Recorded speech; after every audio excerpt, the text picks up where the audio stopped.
Have you ever wondered what would happen if you dated every sim in The Sims 4? Well, today we're finding out. I'll be dating 10 sims to see who is compatible, but there's a twist. Each date will involve a wheel spin, ending the date in a kiss, being ghosted, or something darker. So let's see who makes it to the end for a special surprise and see which sims will get left on red. Aurora Minor is our sim of choice for today, who lives with her dog Huey, but she's ready for a new special boy in her life. So let's get our dating app open and set up a profile. So we've got our meet and mingle profile finally set up, so it's time for us to see if we can get a match on a fully blind date.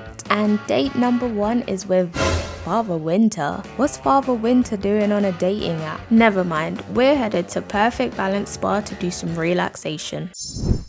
With the two signed up for their first class, Aurora headed off to get changed and mentally prepare herself for her date. Aurora's nerves were starting to kick in, but still, she went on with the class. But then I noticed the mat next to her was empty. Where was Father Winter? I searched and searched for Father Winter across the whole spa, but he was nowhere to be found. It looks like Aurora got ghosted. Unaware, she continued with the class, and when she got home, she sent a dirty text to him before proceeding with her next date. We move on to date number 2 at Villa Bovine for a 5-star dinner. Our mystery man is none other than Victor Feng. Wait, isn't he married? Aurora seemed unfazed and just happy to be in a nice restaurant. With introductions out of the way, the two got acquainted and things were going really well. In fact, so well that Aurora was smitten. It's like these two are in a fairy tale right now. Hold on. Why are they getting excited? I hope they're not about to do what I think they're... Oh my gosh, in the restaurant! Everyone is appalled. Everyone is disgusted. Couldn't you wait? Furthermore, Victor, you are married. I couldn't believe my eyes as I tried to get the date back on track and order food and drinks, but then things got even more worse than I thought they could. The police arrived. Aurora had no chance to escape as the officer made a beeline for her. Defenseless, she resisted arrest but was left dazed as more officers flooded in. As I watched the events unfold, it felt like some warped version of Romeo and Juliet, except Victor was married to somebody else. Wait, no protection was used. Don't tell me there's a potential baby storyline in the making. This was just supposed to be some dates. This date had my mind blown, and as the fights continued, all I could think of doing was putting an end to the date and sending Aurora home. With Villa Bovine reeling from scandal, I thought it was the perfect time to spin the wheel. And Victor, your fate is... you survived. It should be ghost or kill considering, but the wheel has spoken and it's time to head home and prep for the next date. That was the most crazy and chaotic date I have ever experienced in this game, but it's time for date number 3 and none other than Mortimer Goff. What is it with these married men on these dating apps? As our couple was seated, the conversation flowed, to my surprise, until a curveball was thrown into the mix. Victor Feng strikes again with an invite to a celebrity lounge, but of course Aurora ignored the text and focused on her date with Mr. Goff. The more they talked, the more I got the vibe that this wouldn't be a Victor 2.0, thankfully, and this was swiftly confirmed with a firm rejection from Mortimer, leaving Aurora unimpressed and Mortimer with the bill to pay as she abandoned her date.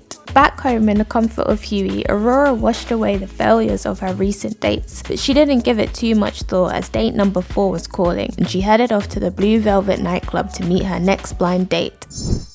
Ishan and Aurora got introductions out of the way before heading into a rather empty club. It was still early, so Aurora gave it a chance, vibing to the music and showing off her signature moves. Is that Victor Feng again? It's starting to feel like there's some stalking going on here. There's no way this is a coincidence. Aurora played it calm, focusing on enjoying her date with Ishan, and it was looking promising until Victor joined their table.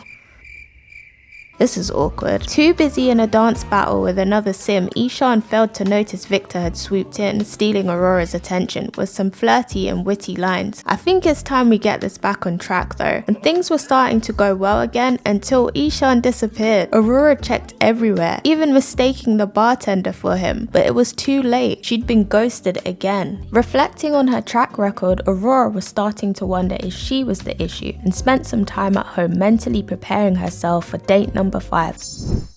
Let's hope that our mystery man Emmett doesn't ghost like the others. The date was going well with some light conversation and some hookah. So far, so good. But will this date beat Victor's? The more they smoked and talked, the more the two got on. Victor is texting again? He really wants to go back to the same restaurant where they embarrassed themselves. Our couple decided to seal the date with a kiss before Aurora rushed to the bathroom to compose herself. But once again, when she returned to go and look at the art with Emmett, he had disappeared. Now, I don't know about Aurora, but I've had enough of these men disappearing on dates. And since you want to see her so bad, Mortimer, we're inviting all of the men together to put an end to this once and for all. We're at Planet Honeypop with 4 of Aurora's previous dates. Now, I didn't want it to have to come to this, but we're spinning the wheel to decide all 4 of their fates. What's it gonna be?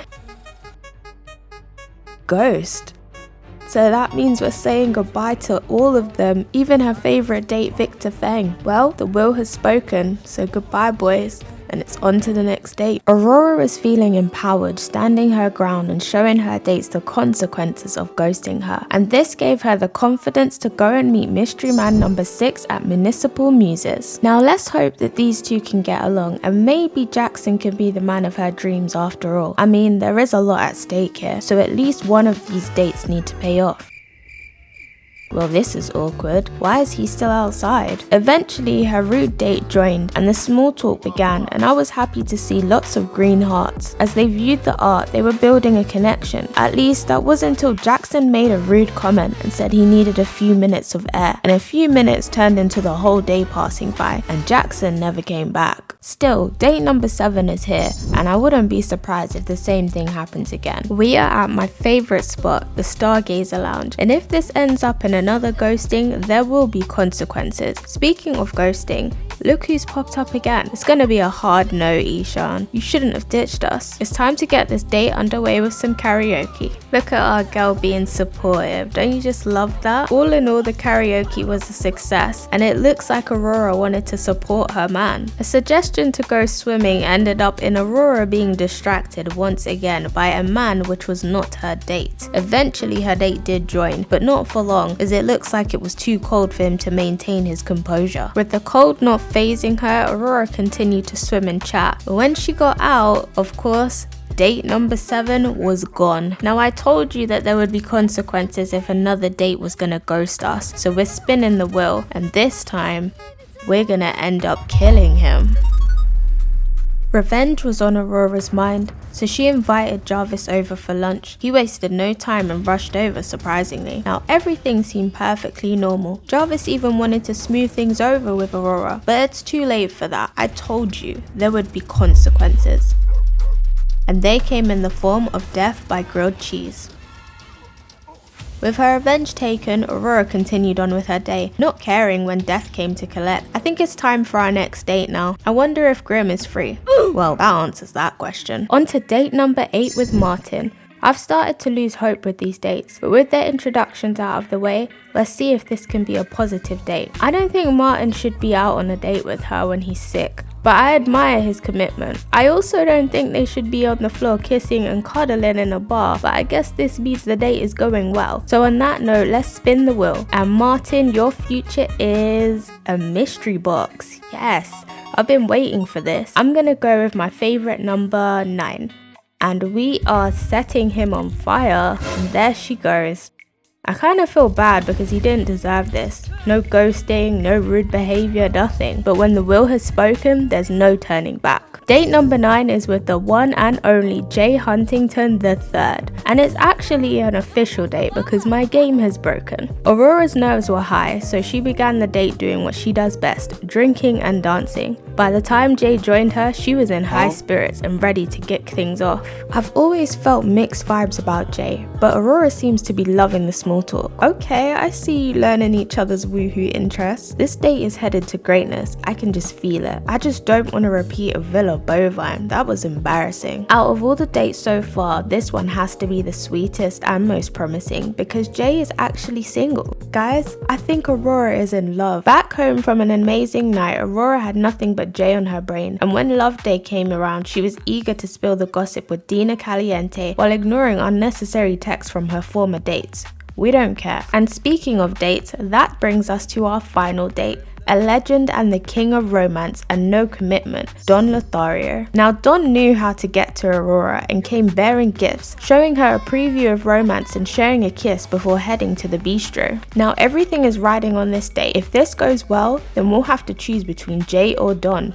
But if this goes bad, then Jay is the clear winner, which brings us to that surprise I mentioned earlier. Whoever is the last man standing out of these dates will be the man that Aurora marries. So there's a lot at stake here. Will she be marrying a serial cheat and master at ghosting, or will she have her happy ever after with her tech guru Jay? Let's find out. Now the date was going well, of course, it's Don Lothario, but despite their cuteness, you could see Aurora's face. She wasn't feeling her date at all like she did with Jay, and Don was too caught up in the attention from others to lock in with Aurora completely. So I think it's time to put an end to this date, and it's safe to say Jay is our winner. Let's end it with a final wheel spin, and Don's fate is kill. And I'm gonna keep in the theme of romance here. We're gonna use a romantic backstab to end this.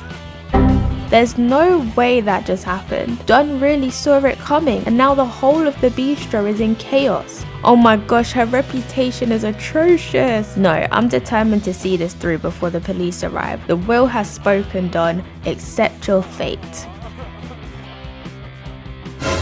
Oh, it worked this time. Well, I guess that's the end of our date. And since the Grim Reaper has come to collect Don and the police are on the way, I think it's time to get Aurora out of here. You're not taking her this time. Safe from the reach of the police, Aurora prepared herself to meet her true love, Jay. It's been a long 10 dates, but it was worth it to get to this moment. They look so cute together. But as soon as Jay moved in with Aurora, I realized there was a huge problem. Our girl Aurora Minor didn't even want Jay. 10 dates, and we picked the wrong man to marry. I think we might have to call Victor Feng after all.